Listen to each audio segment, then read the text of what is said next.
अजित पवारांना तो डायलॉग द्यायचाच होता. यापेक्षा परफेक्ट टायमिंग दुसरा नव्हता. त्यावेळी पार्थ पवाराला पवारांनी किंमत दिली नाही. आज सुप्रिया सुळेंना अजित पवारांनी किंमत दिली नाही. तो डायलॉग सुप्रिया सुळेंना कमी, शरद पवारांना जास्त लागेल. अजित पवार डायलॉग देऊन मोकळेच झाले, पण शरद पवार प्रॅक्टिकली अजितदादांचा डाव खिळखिळा करतील. नेमकं घडलंय का? राज्याच्या राजकारणामध्ये दोन मोठ्या घडामोडी घडल्या. गणपत गायकवाड यांनी महेश गायकवाड यांच्यावरती गोळीबार केला. त्यानंतर गणपत गायकवाड यांना अटक झाली. भाजपाचे आमदार असलेल्या गणपत गायकवाडांबाबत आता नेमकं सरकार काय भूमिका घेणार? भाजपचेच गृहमंत्री असल्यानं देवेंद्र फडणवीस याकडे कसे पाहणार?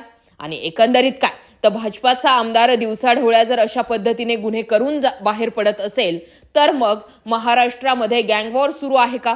इथे कायदा आणि सुव्यवस्थेचे प्रश्न निर्माण होत नाहीत का? असे अनेक प्रश्न घेऊन सुप्रिया सुळे मैदानात आल्या. एवढंच काय तर लोकसभेमध्ये सुद्धा मी हा प्रश्न विचारणार आणि केंद्रीय गृहमंत्र्यांची भेट घेऊन सुद्धा त्यांच्या हा विषय कानावर घालणार.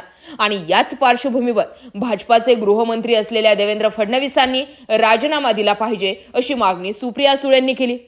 अर्थातच भाऊ बहिणींच्या नेमकं या वादामध्ये आता नेमकं अजित पवार काय बोलणार हे पाहणं सुद्धा गरजेचं होतं. कारण गेल्या अनेक दिवसांपासून अजित पवार विरुद्ध सुप्रिया सुळे असा संघर्ष सुरू होता. खरं तर असं सांगितलं जातं की अजित पवारांचा मेन राग हा शरद पवार किंवा सुप्रिया सुळे यांच्यावरती नाही, तर शरद पवारांच्या त्या वक्तव्यावरती आहे.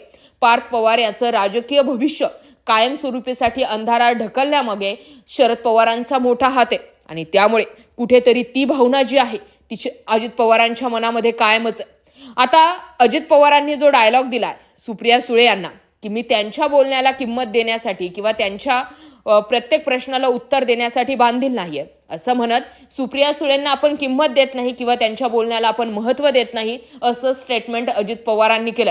एकंदरीत काय हे डायलॉग शरद पवारांचे की आपण आपल्यापेक्षा कमी उंचीच्या लोकांना प्रत्युत्तर देत नाही, आपण त्याच्या बोलण्याला महत्त्व देत नाही किंवा त्या व्यक्तीवर आपण बोलावं इतपत मला ती व्यक्ती मोठी वाटत नाही, असे काहीसे स्टेटमेंट हे शरद पवारांचे असतात आणि कदाचित ते स्टेटमेंट त्यांना शोभून दिसतात.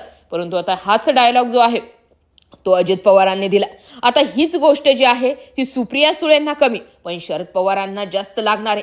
आणि कदाचित आता अजित पवारांचा दुसरा डावा हात म्हणून ओळख असलेल्या जय पवार यांची राजकारणामध्ये एंट्री होते. सक्रिय राजकारणामध्ये ते येत आहेत. तो डावा हात सुद्धा खिळखिळा करण्याचा प्लॅनिंग जो आहे तो शरद पवार आखू शकतात आणि कदाचित अजित पवारांना हे दाखवून देऊ शकतात बाप हा बापच असतो. डायलॉग कोणी जरी दिला तरी तो त्याला सूट करायला हवा.